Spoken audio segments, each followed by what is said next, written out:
Pop quiz. What is the best ergonomic position? Answer: the next one. If you know me well, you probably thought I would say standing or maybe running.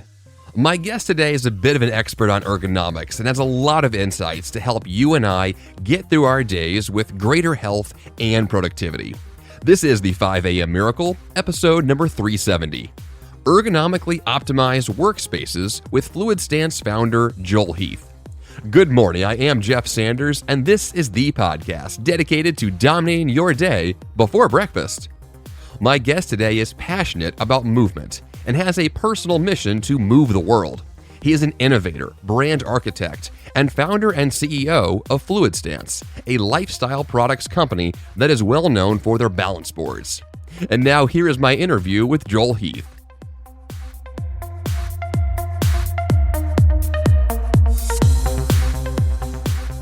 Thanks, Jeff. Glad to be here. So my first question for you is, are you standing right now? I am definitely standing, and I'm moving while I stand, if you will. So I think standing's great, but they're not all standing is the same, if you will. Yeah, that is true. That's what I want to discuss today, is to get into all the fun details about standing desks and balance boards and ergonomics of workspaces and all these great topics that I've been really interested in for many years. And so I want to hear kind of your story of when did you first decide to make the move to a standing desk or to just stand more often, and what was kind of the impetus for you to really make that switch? I'll try to make the story as short as possible, but it kind of is a journey, if you will. So my first company was based out of Vail, Colorado, and we had, as you can imagine, a pretty active lifestyle. So our staff meetings were on the chairlift, and we would ski in between conversations. And so it was very movement-based organization, and had the opportunity to sell that in 2008 and came inside an adventure footwear brand, ironically, and I just started to sit a lot more and all of a sudden started to realize what everybody else was up against, where I was in board meetings or on airplane rides or conference rooms and all those kinds of things. And I just started to play with the idea of what movement would look like while I was trying to maintain productivity at a desk, and started tinkering in the garage. And 27 different prototypes later, I launched our first product, which was the Level by Fluidstance, which just creates subtle instability underneath your feet so that you can maintain keystroke productivity. Our goal was to have less than a 1% impact in your keystroke productivity, but increase your caloric burn by over 10%, called non-exercise activity thrombosis, is what those doctors in the world talk about it, and how you can stimulate just general activity doing ordinary things. And that's really kind of where this company launched in 2015. Yeah, it's a great concept. I mean, the idea that you can stand at a desk but still be moving while you're doing so, like I found I was intrigued by that concept many years ago. And when I got this balance board, I immediately found that it was just such a fun way to do my work. And I've literally stood on a balance board like I am now. I've stood on this board for probably 8 years. And I use it every single day. And I can't imagine using a standing desk now without one. Which is kind of one of my next questions for you is, what does it look like for someone if you don't have a balance board, if you're just going to stand still? Like, does that lead to, I guess, locking your knees or health problems, or what's the real advantage to having that movement? Yeah, I mean, as you can imagine, coming from Vail and then now I'm in Santa Barbara, California, much of my life has been influenced by board sports. So, what I looked at is, how does board sports create that movement on a sedentary surface, if you will, and create that activity that you want. And so one of the things that I was looking at is, at the same time that I was working on this product, natural footwear movement was coming on. And we started to learn that when we were putting more cushion underneath people's feet, they actually were striking the pavement harder when they ran. And the same thing's true when we stand. We can stand on kind of cushy mats that feel good, but the reality is that we're actually settling into our joints rather than into our muscles, where our body is built to absorb kind of the strain throughout the day or that movement. And so in my belief, having an active standing position rather than a passive standing position is much better for the body. It keeps you moving. And then one of the things you touched on, Jeff, it's just more fun. I mean, the reality is we would always want to be on a board rather than sitting on our butt any day. And so the thing I'm most proud of is 82% of our users, one, they use it for over 3 hours a day, but two, 82% of them report that they're happier at their desk. And, if I could bottle that into a pill, I'd probably be retired by now. But here I am in the hard goods business and making things hard, right? So. Well, from that perspective of standing for many hours a day, I know a lot of people who are at a sitting desk and have done so for a long time. They fear that they stand too long, that could also be bad. So, is there a balance in that sense of trying to figure out how much to sit versus stand versus do other activities, or what does that look like in terms of, I guess, an active and healthy lifestyle?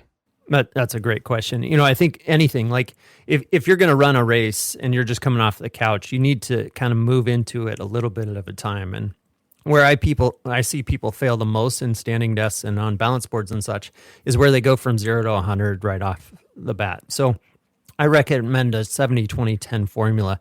Doing 70% of what you're doing today, 20% into the new behavior, and then 10% in actual walking, moving around, all of that good stuff. And then slowly getting that to a 50-50. They say the best ergonomic position is the next one.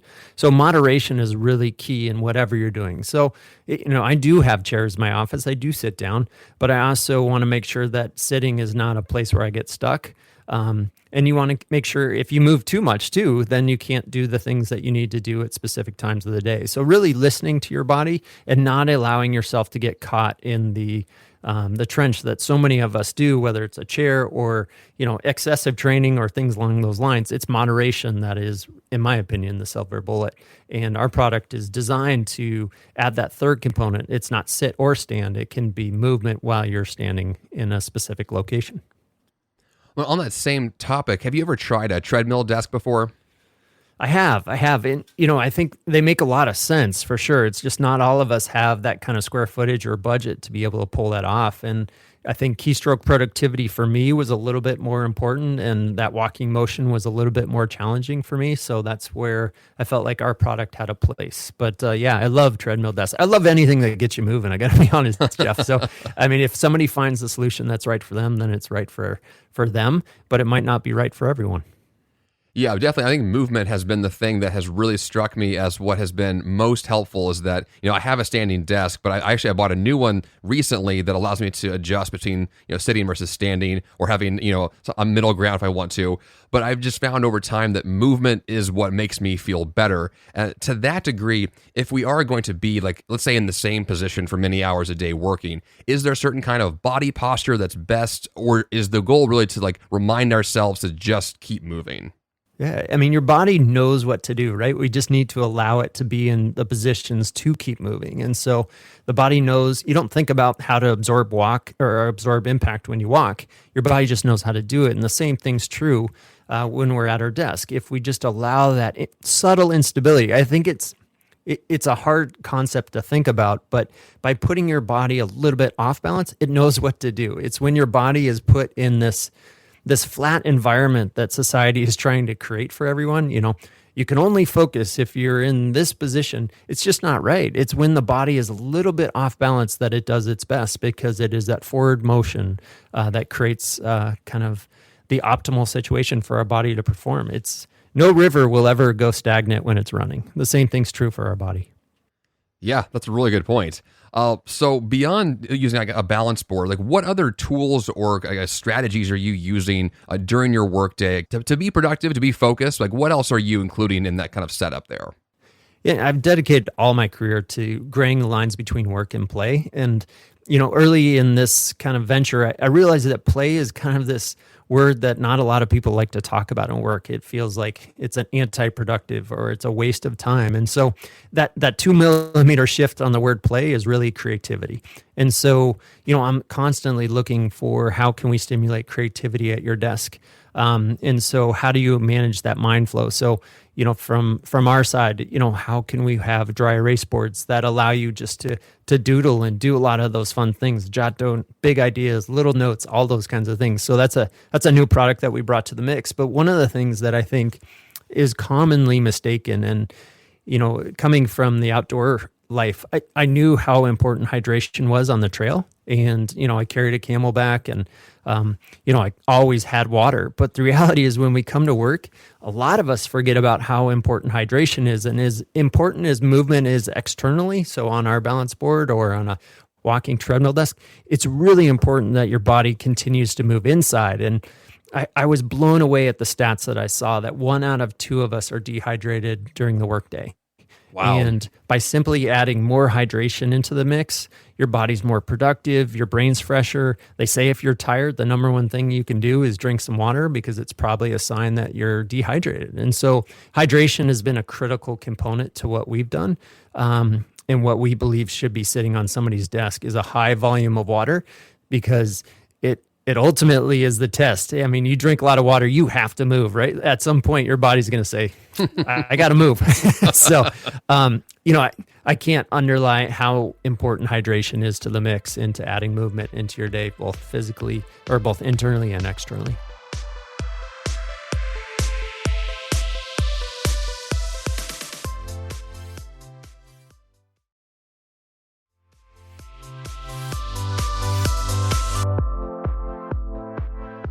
So, I mean, a lot of people that ask me about standing all day, one of the questions that pops up is, do you have to be physically fit enough to stand all day? And I ask that question also from my personal perspective that I've had back surgery at least once in my life, hopefully not again. And I know how important back health is. And I know that when I stand for long periods, that's where I feel it first, is in my back. And so are there other means to stay healthy that will aid in a standing lifestyle, or is it more of just your body will adjust if you do it more often? All you have to do is talk to anybody that's worked retail, and they will be the first to tell you that standing is really, really hard, right? And so, I think when we went to standing desks, everybody expected that to be the silver bullet, but the reality is that the standing desk is the vegetable. We got to add some ranch dressing to the mix and make it fun and give the incentive to increase movement, because that's really what standing is about, is how do you get your body to move? And so I think you have to kind of shift the perspective into a movement-based mentality rather than a sedentary standing-based mentality. And so you really have to kind of make those tweaks along the way. I'm not sure if that answered your question, but movement is the key to this situation, not necessarily to stand or not to stand. And so, when you're working retail, making sure that you're not standing in one position and sitting hard in a hip, which we tend to lock our knees out and do all those kinds of things. So having a mindful stance is as important as anything else. And by creating instability, your body subconsciously moves into that mindfulness rather than trying to tell yourself to get out of your hip and be on your toes, all those kinds of things that help throughout the day. So do you also take intentional walk breaks, or is that just kind of built into your idea of having a movement-based lifestyle? The beauty is that, being in Santa Barbara, California, is I can take all my calls outside. So it is very rare that I'm ever on the phone inside. And, for a variety of different reasons, from just getting a little bit of vitamin D to seeing that there's a bigger world out there than my desk. And so I always take all of the calls walking. I always make sure that I'm spending as little time at my desk as possible. But the reality is that you got to get stuff done every once in a while too, right? So work has to get done. My mom had a quote on her computer growing up. It was, the most dangerous place to see the world is behind the screen. And I think that's really true. And I think that's really been impetus behind what I've done in my career, is how do we make sure that people are doing their best work in the world rather than behind a screen where sometimes you can be limited in what your thoughts or views of the world look like. One of the things that I talk about a lot on this show that I think has really spoken a lot to me in terms of overall productivity is what I think you're hitting on here, which is, just being a healthy, energetic person who values being healthy, energetic, because I have found that the more that I kind of put an emphasis into those things, the more I get done and the more productive I am, the better I feel about my work. Is that kind of the mentality you have behind just a movement lifestyle or wanting to be outside more? Is that health is kind of before you would prioritize productivity? I saw a presentation by Johnson & Johnson's Human Performance Institute, and they talked about looking at an employee's energy level as the most important thing. We can't talk health when we're talking about our employees, right? It's something that's between that individual and their doctor or their family. And so health is that tricky one. But when you talk about energy level, That is really important. Like, let's think of it as a machine in a warehouse, if you will. If that machine was not at optimized with its energy output, you would oil it or fix it, or you would be taking care of it, making sure it's getting the maintenance it needs. And the reality is, for us as individuals in our work life, is that we need to look at our overall energy levels and optimization for our performance, just like an athlete does. And so, how you sleep, how you hydrate, how you move, how you're taking care of mental stress, how you're dealing with all those things ultimately impacts your productivity at the end of the day. And I think we need to start to get real, not only in this country, but across, that people are whole. We can't say, hey, you didn't sleep well last night? Well, suck it up. Let's get it done today. You can for maybe a day, a week, a month. But the reality is that you have to pay energy back at all times. And so how do we start to fully embrace the holistic side of us as employees to get the optimal amount of performance of us as individuals and our entire team? So do you have any specific things that you do for exercise or fitness that you think has worked well? Because I know in the past I've run a lot of marathons, and I found that the more that I got into extreme sports, the more addicted I was just to that lifestyle. So I love the idea that you were on a mountain and skiing for meetings. I think that's great. So do you have other things that you try to do to maintain your physical fitness? I do. I mean, I have, the standard workout that I think many of us have. But the reality that I've gotten to older in my age, it's what I do in ordinary moments that is more impactful than what I do in that brief point of hour workout that I get a couple times a week, or, in a surf session or things along those lines. So when I look at the mindfulness that I take in just taking a 15-minute break when I start my morning, just to collect my thoughts, how I hydrate, what I do to make sure that I am complete with my social group around me, making sure my family's good, making sure I'm good, asking simple questions of your team that is bigger than just the task at hand. How do we look at ourselves holistically? I'm starting to sound pretty crunchy, like I, was raised in Boulder, Colorado, which I was. But the reality is that I think when we look at productivity, whether we're athletes or whether we are working on our latest project, it's all the same. What you put into your body is what you're going to get out. And we cannot continue to cut corners and expect the same results. So I would encourage us all to look at ourselves as corporate athletes more and more. I like that phrase. That's a good one. One of the things I love to talk about are productivity, tools or apps. And if you're the kind of guy who values getting things done, I think that you are, do you have certain, other strategies you might utilize, whether it's an app on your phone or a way to block apps on your phone or anything else that you do is to make sure that when you're getting your work done, you truly are, focused and getting things done?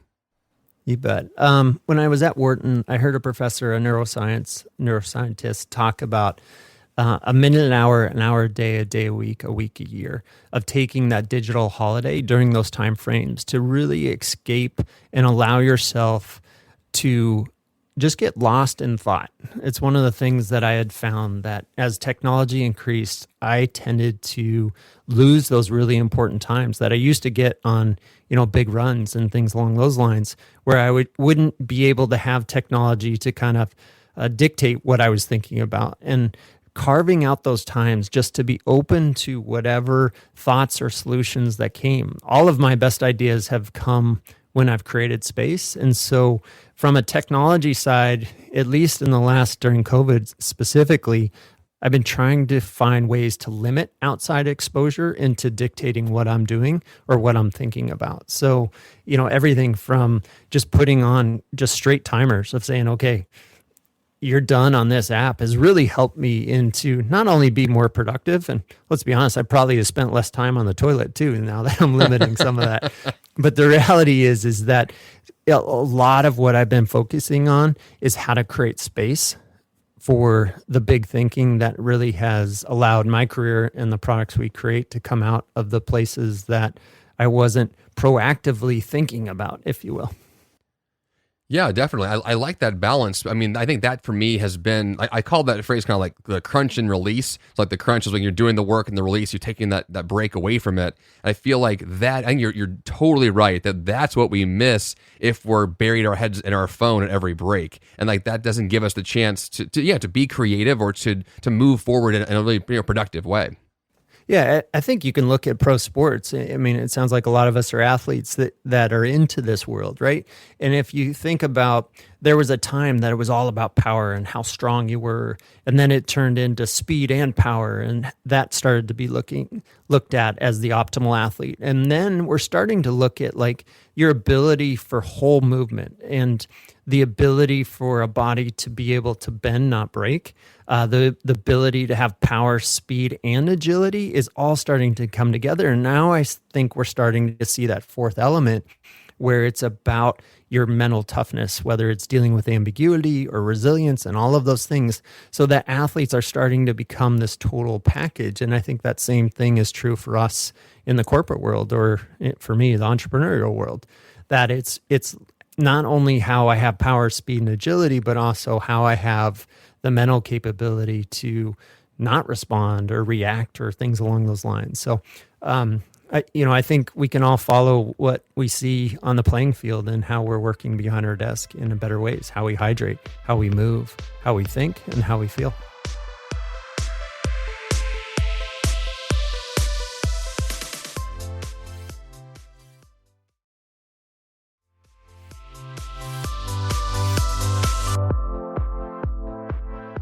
Well, speaking of thinking, one thing that I feels like that fits in this conversation too is a meditation or other kind of intentional mindfulness practices. Do you have anything like that where you're trying to kind of hone in your ability to think more clearly or to really be more like on your game mentally?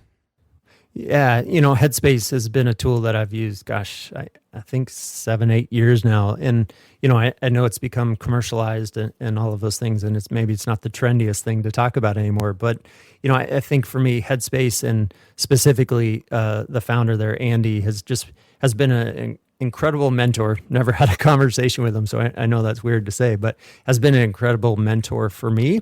And, I have 2 kids now as well. And it's something that we're adding to our daily routine of just helping them go to sleep and helping them deal with anger and all of those kinds of things. And so, my dad was in the corporate world, Army, for 25 years before that. And, if we would have talked about meditation in his career, he probably would have been thrown out of the room.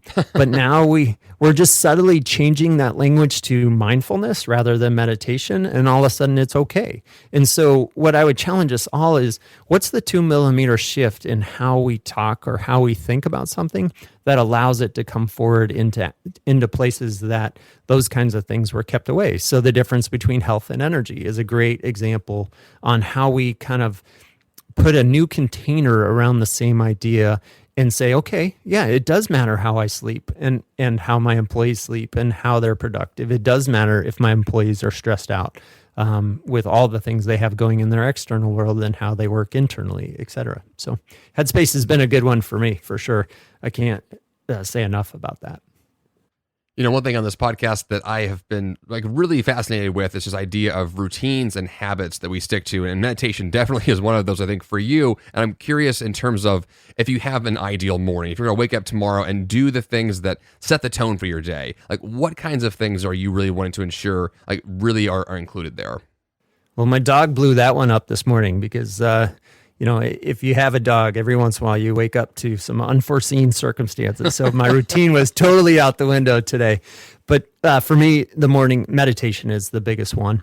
And then just kind of clearing myself for what are the 3 biggest things that I want to get accomplished today, and just creating intention around those 3.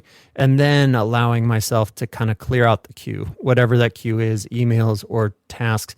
So I just can take a quick half an hour and clear out the box. So when I come into the office or wherever I'm working that day, that the real work is there and not all the junk, if you will. And so that is the biggest meditation practice that I've done. And the system that I've created is really important. In a bigger picture, one of the things that I go back to is the 70-20-10 formula that I talked about, and how you move from sitting to standing. It's one of the things I look at in innovation as well, is that I invest 70% of my time and resources personally, as well as our company, into making sure that we deliver on the bread and butter of today. So the core projects, the job description, whatever it is for you that your daily responsibilities are, dedicating 70% of your time, but then taking 20% of your resources of time and money and dedicating it to organic extensions, whether that's a product line or whether that's your own personal life you can look at, of how do I create organic extensions. So for us in the product world would be, what new products would my existing customer be willing to take from us? And how do we create so that our business in 2 to 3 years starts to look different than it did today when we were just investing in just the 70%? And then lastly, an investment in 10%. And when I talked about going from sitting to moving, that 10% was about movement. Here, that 10% is about innovation, is how do you make sure you invest a little bit of your time, just 10%, into making sure that you have a whole new horizon of possibilities. And so what do you want to be? Do you want to learn to play the guitar in a personal life from a professional side? What new things can I learn that'll make me better? Or what new products can I bring to the mix that's going to make me an entirely different company in 10 years than I am today? So that 70-20-10 is a formula that I try to bring to how we budget annually, how I spend my time personally, and how I have a 2010 board that just sits on my desk. And here are the projects that are in 70, here's the projects that are in 20, and here are the projects that are in 10. And from that, it allows me to shape my day to be as innovative as I want to be. Because otherwise, I'm just going to spend my time and all of a sudden I'm going to be like Blockbuster. And I invested everything just in my 70 time and didn't see the innovation that Netflix had with streaming, and changing the company and changing who I am as an individual. So is this formula a daily calendar idea, or weekly or monthly, or all the above? I think it's all the above. I try to keep it as simple as possible. I just keep 3 running lists, and projects come and go that fall off that list. And for me, I'm a person that wakes up in innovation. So for me, it's a highly disciplined of not chasing the shiny object that I constantly am putting in the 10 list, if you will. So for me, it's about discipline of not chasing the 10 beyond the 10% and coming back to the 70. So I'm constantly having to hire people around me, reminding me that the 70% is really important because, in past jobs, I've come in and just created so much innovation and so much disruption that I've created chaos more than I've created order. And innovation is only good when it's additive and makes our lives better, right? And creating innovation just for the sake of innovation can be out of whack. So for me, I don't put it into my calendar on that level of discipline, saying, hey, here's my 10 hour, if you will. But I think it's something that you can bring to the mix. And sometimes, I think you can even take that a step further and looking at 1% of, for me personally, or key relationships in my life is 1% of my awake time. What can I dedicate just to making things a little better? Like those little ordinary moments that are big things. And so, specifically for my wife, I know what her 1% is. And by giving her quality time, just 1% of my week is, just a little bit over an hour. So what can I dedicate to an hour to making those things work? The same thing's true for us in self-care is, what is our 1%? What are little things that we can do that can just make us a little bit better? So I add that 1%, but I try not to do it all the time because it makes it a little bit more complex to deliver. But that 70-20-10 is the bigger formula that I tend to root my day in. Yeah, I think it's interesting that you're kind of more of the innovation idea guy, because I find myself being more of the 70% guy. And I kind of miss that innovation part and that growth aspect. What do you think allows you to innovate well? Are you like constantly trying to research and just explore new ideas and brainstorm, or how do you go about the process to think bigger, I guess, in that sense, and really to push yourself like that? Yeah. 1 out of 3 entrepreneurs are dyslexic. And I didn't find that I was dyslexic. Let me say this. I didn't get that title, if you will, until later in my my young adult life. But I always had struggled with a lot of those things. But one of the things that I believe is that shift in how I put a container around dyslexia is that I was given the gift that I think a little bit differently than a lot of the world does, because I see the world differently. And so I marvel at individuals like yourself that can take an operational or integrator type role to it. For me, my gift is being a visionary, is that I can see a couple steps ahead, but I have a really hard time getting you from A to Z. And so I think it's that combination of individuals that are really powerful. And for the entrepreneurs out there, there's a EOS, which is a system that talks about the visionary and the integrator. And when those two come together, it can truly be dynamic, but rarely does one individual have both of those components. So I think it's really about embracing what you're great at and really bringing people along with you that do the things that you don't do well. So, for me, I finally just gave up that operations is not going to be, it's something I can understand, but it's not something I'm going to wake up thinking about.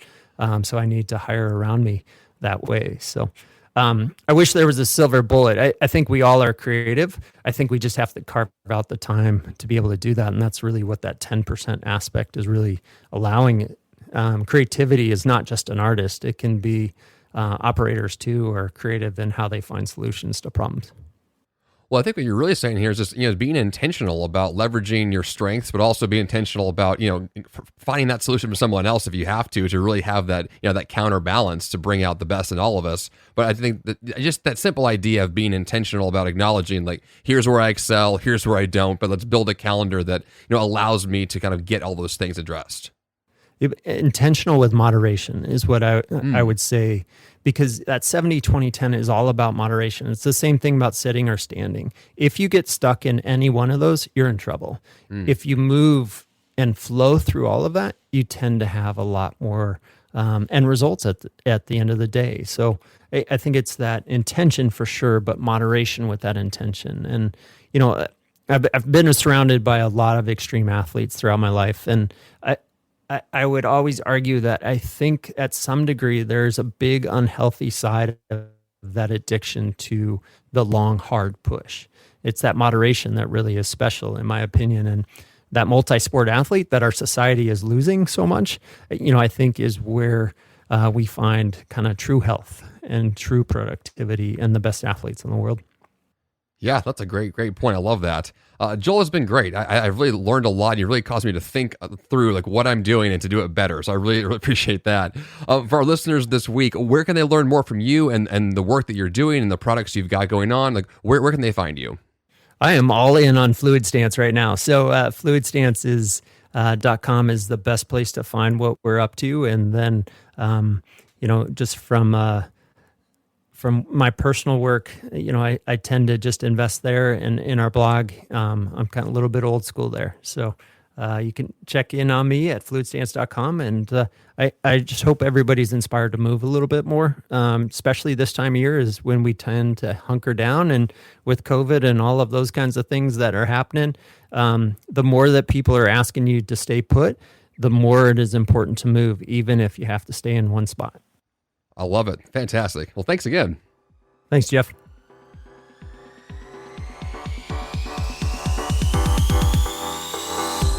And for that action step this week, check out the balance boards from Fluidstance. Now, I've been using one of these boards for 8 years, and I'm still loving it. I'm on one right now. Whether or not you choose to use a balance board, just make a plan to move more every day. As Joel pointed out, movement is the goal. Activity is healthy. Whatever you do, just don't stay in the same place all day long. Keep moving. Now for the show notes page this week, go to jeffsanders.com/370, and that's all I've got for you this week here on the show. Until next time, you have the power to change your life, and the fun begins bright and early.